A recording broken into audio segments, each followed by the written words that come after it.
Il y a des jours où tu entres dans une pièce et où tu sens immédiatement que quelque chose en toi ne ressemble pas aux autres. Tu observes les conversations, les ambitions et les réactions, mais ton cœur reste légèrement en retrait, comme s'il cherchait une profondeur que personne ne nomme. Cette différence peut parfois ressembler à une condamnation, surtout lorsque tu as passé des années à essayer de devenir plus facile à comprendre. Pourtant, elle ne prouve pas que tu es supérieur, ni que tous ceux qui t'entourent sont contre toi. Elle indique peut-être simplement qu'une question importante habite ton chemin. Pourquoi cette impression revient-elle dans tes relations, dans tes choix et même dans tes silences? Pourquoi certaines réussites ne remplissent-elles pas l'espace intérieur qu'elles promettaient de combler? Le ciel n'a peut-être pas déposé en toi une marque de prestige, mais une invitation à vivre avec davantage de vérité. Encore faut-il distinguer cet appel d'une blessure qui cherche seulement à se sentir spécial. Ce que tu ressens mérite donc d'être examiné avec douceur, lucidité et patience. Tu le remarques peut-être dans des scènes très ordinaires, comme un repas où tout le monde parle et où tu te demandes pourquoi tu n'arrives pas à participer naturellement. Tu souris, tu réponds, tu fais ce qu'il faut, mais une partie de toi écoute autre chose sous les paroles échangées. Après une journée entourée de personnes, tu rentres parfois chez toi avec une fatigue que le repos physique ne suffit pas à expliquer. Le silence de ta chambre devient alors plus honnête que beaucoup de conversations. Tu ne sais pas si cette sensibilité vient d'un appel, d'une histoire douloureuse ou simplement de ton tempérament. Il serait imprudent de transformer chaque intuition en message divin ou chaque malaise en preuve spirituelle. Le corps, la mémoire et les expériences passées, vous n'êtes pas arrivé ici par hasard. Si votre vie n'a jamais semblé ordinaire, il existe peut-être un schéma caché dans votre histoire. Découvrez le code de l'appel, un parcours de 20 jours pour reconnaître les signes et assumer votre véritable identité. Peut-être que vous vous sentez différent, trop sensible, fatigué d'expliquer votre changement et de ne pas être compris. Mais si cette solitude n'était pas un rejet, et si c'était une séparation pour une nouvelle étape, en 20 jours, vous traverserez des réflexions et des défis pratiques pour comprendre vos signes, vos déclencheurs, vos cycles et votre sensibilité. Moins de confusion, plus de clarté, moins de fuite, plus de direction. Vous n'êtes pas le seul à ressentir cela. Beaucoup de personnes se réveillent à la même question. Et si ma douleur n'était pas la fin, mais le début de mon appel? Des lecteurs racontent plus de clarté, plus de paix et une nouvelle manière de regarder leur propre histoire. Quand vous comprenez les signes, la douleur cesse d'être seulement un poids et commence à devenir une direction. Commencez aujourd'hui avec le code de l'appel. L'accès est dans le commentaire épinglé de cette vidéo. Il n'est pas dans la description. Cliquez sur le commentaire épinglé et commencez votre parcours.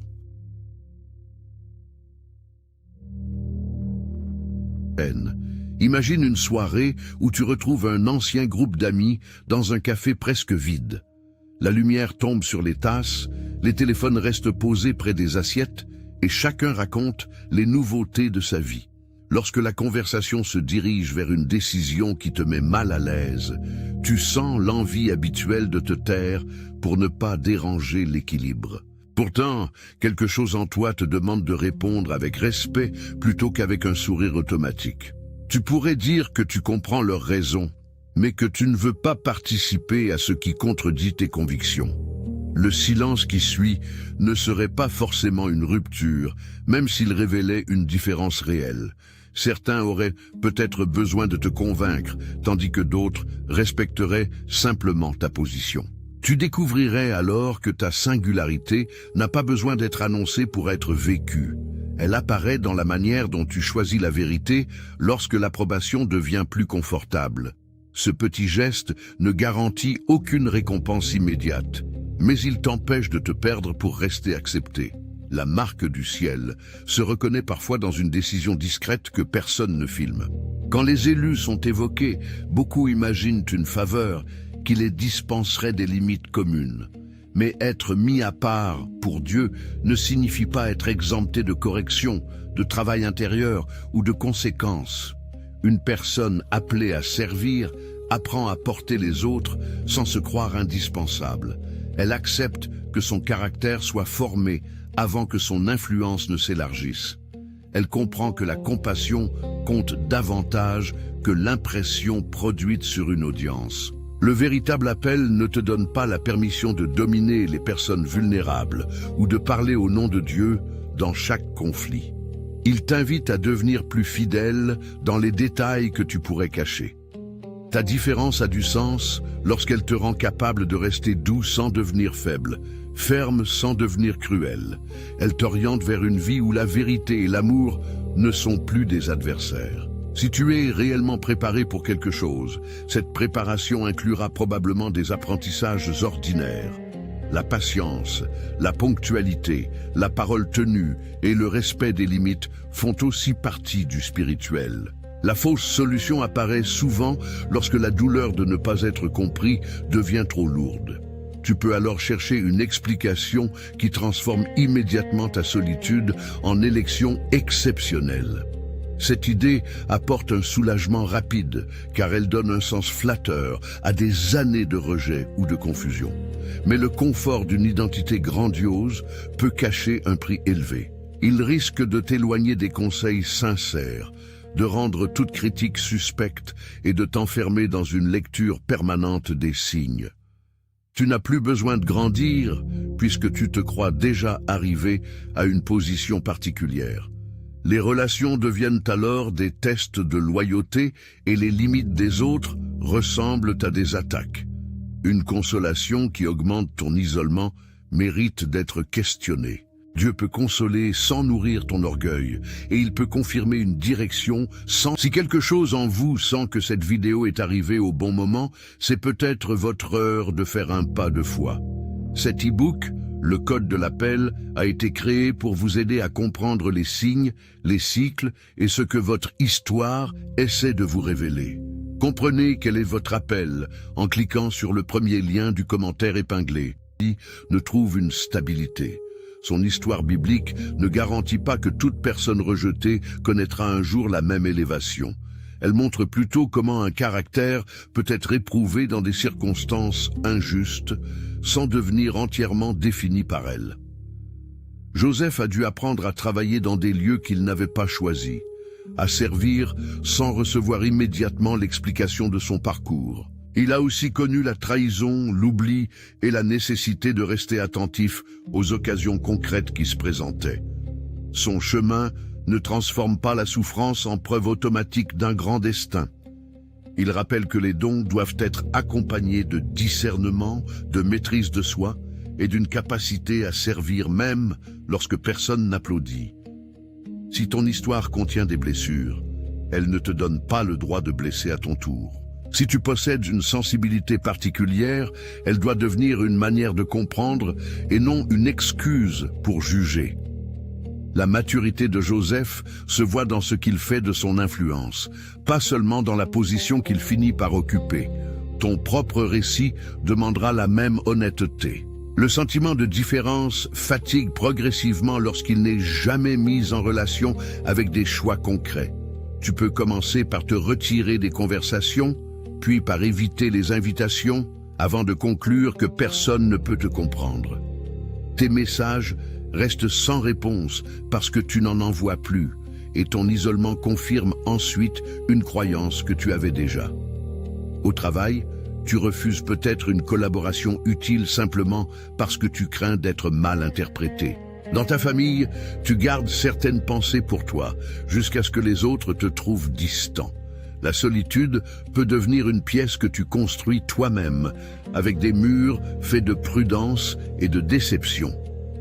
Pourtant, une protection qui t'empêche de recevoir toute relation honnête finit par ressembler à une prison.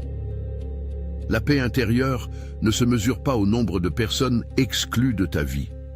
Elle se reconnaît aussi à ta capacité de rester ouvert sans abandonner tes limites.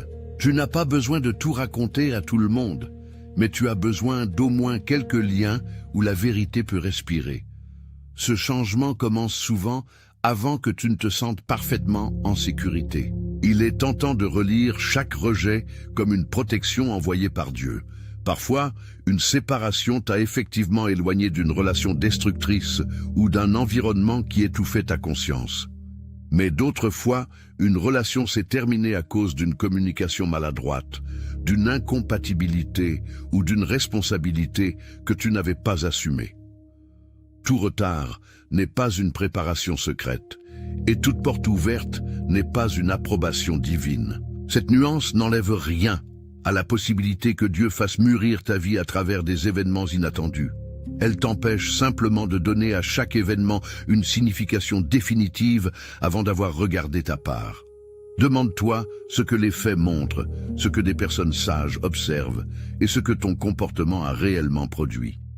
Une interprétation humble laisse de la place à la correction. Elle peut reconnaître une injustice sans transformer toute l'histoire en récit héroïque. Elle peut espérer sans nier la tristesse ni inventer une promesse. Ce regard plus sobre ne diminue pas la foi. Il la protège contre la précipitation. Au cœur de cette impression d'être différent se trouve parfois une peur ancienne, celle de ne jamais être choisi par les humains. Tu as peut-être appris très tôt à observer les humeurs des autres pour éviter le rejet ou le conflit. Cette vigilance t'a aidé à traverser certaines situations, mais elle continue maintenant à fonctionner même lorsque le danger n'est plus présent. Tu interprètes un message bref comme une froideur, un retard comme un abandon et une remarque ordinaire comme une menace. Pour ne pas revivre la blessure, tu cherches alors une identité que personne ne pourrait contester. L'idée d'avoir été marqué par le ciel te donne une place que les autres ne peuvent pas retirer. Mais si ton identité dépend de cette distinction, la peur reste aux commandes derrière un vocabulaire spirituel. Tu n'as pas besoin d'être extraordinaire pour être aimé par Dieu. Tu n'as pas besoin d'être mystérieux pour être précieux. La guérison commence lorsque tu peux être connu sans contrôler entièrement l'image que les autres gardent de toi. Cette liberté rend ta différence moins défensive et beaucoup plus féconde. Une blessure particulière apparaît lorsque tu as souvent été qualifié de trop sensible, trop sérieux ou trop différent. À force d'entendre ces mots, tu as pu conclure que ta manière de ressentir était un défaut à cacher. Le déclencheur actuel peut être une réunion, un ton de voix ou une plaisanterie qui ressemble vaguement à une humiliation passée. Ton corps se tend avant même que ta pensée ait vérifié ce qui se passe réellement. Tu réponds alors par le retrait, l'ironie ou une explication excessive destinée à prouver ta valeur. Derrière cette réaction se trouve souvent un besoin simple: être accueilli sans devoir mériter chaque place. Ce besoin est légitime, mais les stratégies développées pour le protéger ne sont pas toujours justes. Tu peux demander du respect sans exiger que chacun comprenne toute ton histoire. Tu peux reconnaître ton émotion sans la transformer en verdict sur l'intention d'autrui. Une personne de confiance peut t'aider à distinguer l'ancienne blessure de la situation actuelle. Le ciel ne te demande pas de nier cette fragilité. Il t'invite à cesser de lui confier toutes tes décisions. Pour discerner ce qui mérite ton engagement, regarde d'abord le caractère que cette direction produit. Une intuition qui te pousse au mensonge, à la manipulation ou au mépris ne devient pas juste parce qu'elle te semble intense. Examine ensuite les faits disponibles, les conséquences probables et le temps nécessaire pour répondre correctement. La paix peut accompagner une décision difficile, mais elle ne doit pas être confondue. Si quelque chose en vous sent que cette vidéo est arrivée au bon moment, c'est peut-être votre heure de faire un pas de foi. Cet e-book, le code de l'appel, a été créé pour vous aider à comprendre les signes, les cycles et ce que votre histoire essaie de vous révéler. Comprenez quel est votre appel en cliquant sur le premier lien du commentaire épinglé. Ne pourrait pas dépendre d'un seul rêve, d'une coïncidence ou d'une phrase entendue au bon moment. L'éthique compte autant que l'émotion, et l'amour du prochain impose parfois de ralentir. Lorsque plusieurs éléments convergent avec cohérence, tu peux avancer avec prudence sans réclamer une certitude absolue. Lorsque tout repose sur l'urgence et la peur, il est sage de suspendre ton geste. Le discernement ne supprime pas le mystère, mais il évite de faire du mystère une excuse. Dans tes relations, la différence que tu ressens peut t'aider à remarquer une manipulation réelle, mais elle ne transforme pas chaque désaccord en preuve de malveillance. Une personne qui cherche à te contrôler exige souvent un accès permanent, culpabilise tes limites ou réécrit les faits lorsque tu les rappelles. Un conflit normal, lui, peut contenir de la maladresse, de la frustration et même une correction utile sans volonté de te détruire. La distinction apparaît dans la répétition des comportements et dans la possibilité d'un dialogue honnête. Si quelqu'un te demande de respecter une limite raisonnable, cela ne signifie pas forcément qu'il combat ton appel. Si quelqu'un t'isole de tes proches, surveille tes choix et utilise ta foi pour te faire obéir, la situation mérite une attention sérieuse. Le pardon chrétien ne t'oblige pas à remettre immédiatement ta sécurité entre les mains d'une personne qui n'a pas changé. Tu peux relâcher la vengeance, tout en maintenant une distance claire. Tu peux écouter une critique sans accepter une humiliation. La sagesse relationnelle protège ton cœur sans inventer des ennemis à chaque porte. C'est ainsi que la marque intérieure devient une source de liberté plutôt qu'un système d'alarme permanent. Le bruit moderne rend parfois la voix intérieure presque impossible à entendre. Tu te réveilles avec des notifications, tu réponds avant d'avoir respiré et tu termines la journée en absorbant les inquiétudes de centaines de personnes. Entre les vidéos, les opinions et les messages urgents, ta conscience n'a plus d'espace pour formuler une pensée complète. Une phrase spirituelle lue à minuit peut alors sembler être une révélation uniquement parce qu'elle interrompt le flux habituel. Pourtant, une émotion forte née de la fatigue ne possède pas automatiquement une autorité supérieure. Essaie de laisser ton téléphone dans une autre pièce pendant un court moment, non pour fuir le monde, mais pour retrouver ton attention. Écris ce qui te préoccupe avec des mots simples et distingue les faits des interprétations. Tu verras peut-être que certaines peurs perdent leur intensité dès qu'elles sortent de ta tête. D'autres resteront présentes et demanderont une conversation ou une décision concrète. Le silence ne crée pas toujours une réponse, mais il révèle souvent la question véritable. Une âme marquée n'a pas besoin de consommer davantage de signes. Elle a parfois besoin de moins de bruit. À un moment, tu comprends que l'histoire de ta différence ne peut plus être racontée seulement à partir de ce que les autres t'ont fait. Les blessures expliquent certains réflexes, mais elles ne doivent pas recevoir le pouvoir de définir chaque choix futur. Tu peux reconnaître que tu as été mal compris sans continuer à te rendre inaccessible. Tu peux admettre que certaines personnes t'ont déçu sans décider qu'aucune relation ne mérite ta confiance. Cette responsabilité ne signifie pas que tu portes la faute de tout ce qui t'est arrivé. Elle signifie que tu peux choisir ce que tu construiras à partir de ce qui reste entre tes mains. Peut-être qu'aujourd'hui, la décision consiste seulement à répondre honnêtement au lieu de disparaître. Peut-être qu'elle consiste à demander de l'aide avant que l'épuisement ne devienne une crise. Le changement réel commence rarement par une déclaration impressionnante. Il commence par une action assez petite pour être répétée demain. Si cela parle à ton cœur, écris un mot en commentaire seulement si tu le ressens. Moïse a aussi connu un long processus entre l'appel qu'il percevait et la responsabilité qu'il devait réellement porter. Son histoire ne promet pas que toute personne qui doute recevra une mission publique. Elle montre plutôt qu'une vocation peut être accompagnée de résistance intérieure, de questions et d'un besoin de soutien. Moïse ne s'est pas présenté comme quelqu'un qui possédait naturellement toutes les compétences nécessaires. Il a exprimé ses craintes et a reçu l'aide d'Aaron pour avancer dans une tâche qui le dépassait. Cette scène corrige l'image d'un élu solitaire, autosuffisant et toujours certain de lui. L'appel ne supprime pas la nécessité de parler, de coopérer et d'apprendre. Il ne justifie pas non plus de mépriser les compétences pratiques de ceux qui t'accompagnent.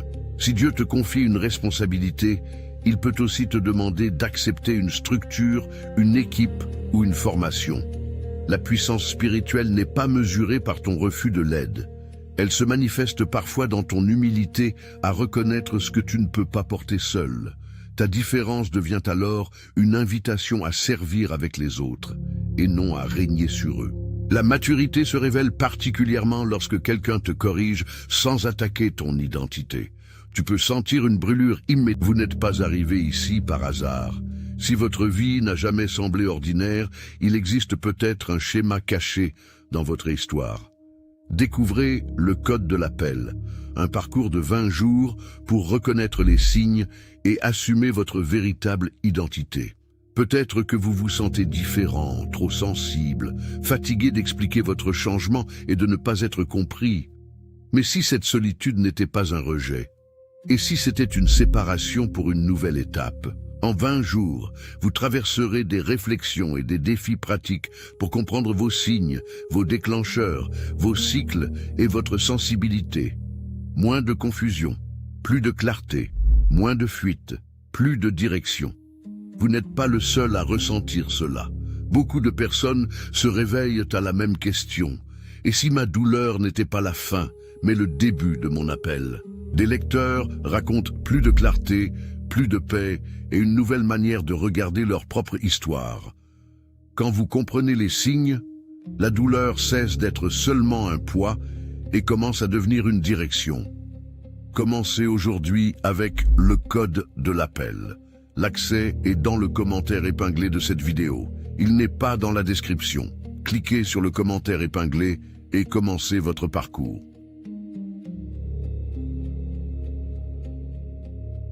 Pris plus longtemps. À l'inverse, une urgence intérieure ne transforme pas un projet mal préparé en direction divine. Demande-toi ce qui manque réellement. Une information, une compétence, une conversation ou seulement le courage d'assumer un choix. Fixe une échéance raisonnable pour recueillir ce qui peut l'être. Puis accepte qu'agir avec sagesse implique parfois une part d'incertitude ordinaire. Tu n'as pas besoin de dramatiser chaque pas pour le rendre spirituel. Une porte peut être franchie avec prière, conseil et préparation, sans déclaration spectaculaire. Le calme qui accompagne cette démarche vaut mieux que l'excitation d'une impulsion. La maturité devient visible dans des gestes qui paraissent modestes, mais qui changent réellement la vie. Tu fais une pause avant d'envoyer un message destiné à punir quelqu'un. Tu reconnais une erreur sans ajouter immédiatement une liste de fautes commises par l'autre. Tu poses une limite précise au lieu de disparaître pour provoquer une réaction. Tu demandes conseil à une personne équilibrée avant de prendre une décision coûteuse. Tu vérifies une information avant de la transmettre comme une vérité spirituelle. Ces gestes n'ont peut-être rien de spectaculaire, mais ils montrent que ton monde intérieur commence à gouverner tes comportements avec plus de liberté. La foi qui ne transforme pas la parole, le temps et les relations, reste enfermée dans l'imagination. Tu peux prier pour la protection tout en changeant un mot de passe, en consultant un professionnel ou en quittant un environnement dangereux. Tu peux pardonner tout en refusant de participer à un nouveau cycle de manipulation. La présence de Dieu ne te dispense pas de mesures concrètes.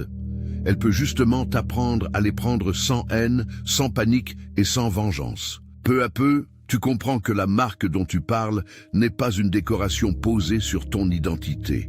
Elle ressemble davantage à une conscience qui refuse de vivre durablement contre la vérité.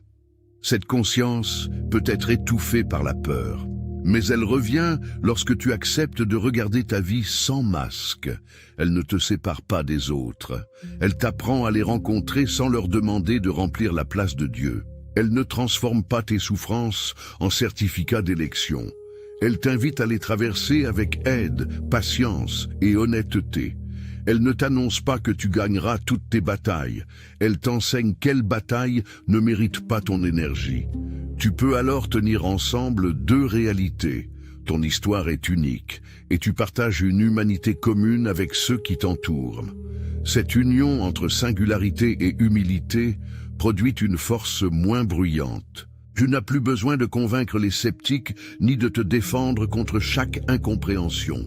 Ton quotidien commence à parler avec davantage de justesse que tes explications. Ce qui a été déposé en toi s'approfondit lorsque tu cesses de le transformer en titre. Un premier pas vérifiable peut commencer demain matin au moment où tu ouvres les yeux. Avant de consulter les messages, prends une feuille et écris la situation qui occupe le plus ton esprit. Décris-la en distinguant ce que tu sais, ce que tu supposes et ce que tu redoutes. Cette séparation simple empêchera tes émotions. Si quelque chose en vous sent que cette vidéo est arrivée au bon moment, c'est peut-être votre heure de faire un pas de foi. Cet e-book, le code de l'appel, a été créé pour vous aider à comprendre les signes, les cycles et ce que votre histoire essaie de vous révéler. Comprenez quel est votre appel en cliquant sur le premier lien du commentaire épinglé. L'action concrète est nécessaire. Inscris-la dans ton agenda avec une date réaliste. Si rien ne peut encore être décidé, accepte de laisser la question ouverte sans la nourrir toute la journée. Tu auras transformé une sensation diffuse en démarche responsable. La marque du ciel ne sera pas mesurée par l'intensité de ton émotion, mais par la vérité de ton prochain geste. Il existe un silence qui guérit, et un silence qui sert à éviter ce que tu dois affronter. Le premier te rend plus présent à Dieu, à ton corps et aux personnes qui vivent près de toi. Le second te permet de ne jamais entendre la question qui réclame une réponse. Lorsque tu pries, ne cherche pas seulement une phrase qui confirme ton désir du moment. Présente aussi tes motivations, tes peurs et la possibilité que ton interprétation soit incomplète. Reste quelques instants sans remplir l'espace avec des vidéos, des musiques ou des formules répétées. Tu pourrais découvrir que le silence ne produit pas une voix extraordinaire, mais une honnêteté plus simple. Il te rappelle peut-être un appel téléphonique que tu dois passer, une dette que tu dois reconnaître ou une limite que tu dois poser. La prière n'est pas une performance destinée à impressionner le ciel. Elle est un lieu où tu peux déposer ton besoin de contrôler le résultat. Lorsque tu en sors, tu n'as pas toujours une réponse, mais tu peux avoir une posture plus vraie. Cette sobriété protège ta spiritualité contre la recherche compulsive d'expérience. La protection peut prendre la forme d'une limite que personne ne trouve mystique. Tu cesses de répondre aux messages agressifs après une certaine heure. Tu refuses de prêter de l'argent que tu ne peux pas perdre et tu demandes qu'une conversation importante ait lieu en présence d'un tiers. Tu ne fais pas cela pour punir, mais pour empêcher une situation confuse de continuer à te dévorer. Une limite claire indique ce que tu acceptes, ce que tu n'acceptes plus et ce que tu feras si elle est franchie. Elle ne garantit pas que l'autre changera, mais elle réduit ton exposition à certains comportements. La protection divine ne doit pas devenir une promesse d'invulnérabilité qui te pousserait à négliger les risques. Même Jésus n'a pas répondu à toutes les provocations ni accepté toutes les demandes qui se présentaient à lui. Tu peux quitter une pièce sans déclarer une guerre spirituelle à ceux qui y restent. Tu peux chercher un refuge sans croire que chaque voisin est une menace. La sagesse rend la protection concrète, proportionnée et compatible avec l'amour. Ainsi, tu demeures ouvert sans remettre ta sécurité entre des mains irresponsables. Jésus n'a pas vécu comme quelqu'un qui devait constamment prouver son identité aux foules. Dans les récits de l'Évangile, il accepte aussi des moments de retrait, de prière et de silence, même lorsque les demandes autour de lui sont nombreuses. Son identité ne dépend pas de la rapidité avec laquelle il répond à toutes les attentes. Il peut regarder la souffrance avec compassion sans se laisser capturer par la pression de devenir le sauveur de chaque situation. À Gethsémani, son chemin ne ressemble pas à une fuite triomphante de la douleur. Il montre une fidélité qui traverse l'angoisse sans nier ce qu'elle coûte. Cette posture ne transforme pas ta souffrance en reproduction de la sienne et elle ne te promet pas une issue spectaculaire. Elle t'apprend plutôt que l'obéissance peut être humble, lucide et accompagnée de larmes. Tu peux dire à Dieu que tu as peur sans abandonner toute confiance. Tu peux demander de l'aide sans considérer cela comme un échec spirituel. En regardant Jésus, tu découvres que l'identité la plus sûre n'a pas besoin de s'annoncer à chaque instant. Elle peut rester vraie dans le secret, la fatigue et l'incompréhension. Une décision réelle peut se présenter dans une situation où ton entourage attend que tu continues comme avant. Tu sais qu'un partenariat t'apporte des avantages, Mais tu constates aussi qu'il t'oblige à fermer les yeux sur des pratiques malhonnêtes. Mettre fin à cette collaboration pourrait réduire tes revenus, décevoir des personnes. Si quelque chose en vous sent que cette vidéo est arrivée au bon moment, c'est peut-être votre heure de faire un pas de foi. Cet e-book, le code de l'appel, a été créé pour vous aider à comprendre les signes, les cycles et ce que votre histoire essaie de vous révéler. Comprenez quel est votre appel en cliquant sur le premier lien du commentaire épinglé.